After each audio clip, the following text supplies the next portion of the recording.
দেখো বন্ধুরা, আমি ট্যাংরা মাছ দিয়ে তেলাপিয়া মাছ দিয়ে ফুলকপি নতুন আলু নিয়ে এসেছিলাম। একসাথে আমি ঝোল করব। যেহেতু ট্যাংরা মাছের অনেক দাম, তো 7খানা মাছ হয়েছে 140 টাকা, ওই জন্য কম করে নিয়ে এসেছি। ওর সাথে তিনটে তেলাপিয়া নিয়ে নিয়েছি, নাহলে তো সবার হবে না। যাই হোক, খেতে গেলে 2 পিস করে তো ট্যাংরা মাছ খেতে লাগে না। ওই জন্য যাক আমি একটু কালো জিরে ফোড়ন দিয়েছি আর একটু পাঁচফোড়ন দিয়েছি। দিয়ে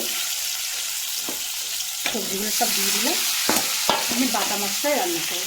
এখানে জিরে গুঁড়ো গোটা জিরে, আদা আর লঙ্কা টমেটো একসাথে পেস্ট করে নিয়েছি, এটাকে দিয়ে দিয়েছি। আর দেখো, আমি বেগুন কিন্তু ভেজে রেখে দিয়েছি, এখন দেবো না।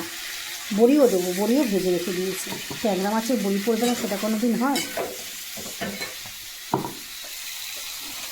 আমি চাপা দিয়ে করব।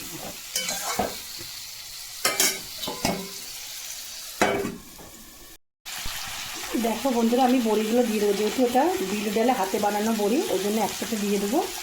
কেন আমার তো এগুলো মোটামুটি একটু ভাত দিয়ে করতেই হয়ে গেছে। আর এমনিতে ভাত দিয়ে ফুটতে ফেলে দিয়েছি, মশলাটা কষা হয়ে গেছে। আমি কোনো রকমের লাল লঙ্কার গুঁড়ো দিইনি, কাশ্মীরি লঙ্কা গুঁড়োও না, শুধু কাঁচা লঙ্কা ওই জিরের সাথে আমি পেস্ট করে দিয়েছিলাম। দেখো কালার বেরিয়ে গেছে। আমি দুদিকে গরম জল বসিয়ে দিয়েছি। বেগুনটা আমি এখন দেবো না, বেগুনটা ঝোল ফুটে উঠলে তারপরে। এবার আমি বন্ধুরা জল দিয়ে দেবো। এই গরম জলটা আমি ওকে দিয়ে দেবো।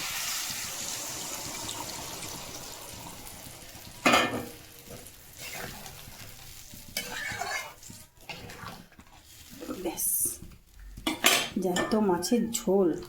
ট্যাংরা মাছগুলো জ্যান্ত একদম জলে চড়ছে, আর তেলাপিয়া মাছটা তো একদম জলে চড়ছে। আর বন্ধুরা, এটা কিন্তু লাইলেন টিকা না।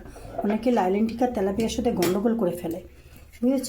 লাইলেন টিকা হচ্ছে এই যে ডাঁড়াগুলো থাকে না, এইগুলো হচ্ছে বেঁকা বেঁকা বেঁকা থাকবে। আর তেলাপিয়ার হচ্ছে এরকম লম্বা লম্বা দাঁড়া থাকবে।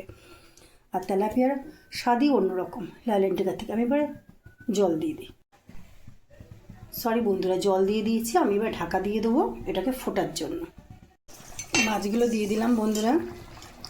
দেখো, সিম্পল একটা পাতলা মাছের ঝোল, কিন্তু খেতে অসাধারণ হয়েছে।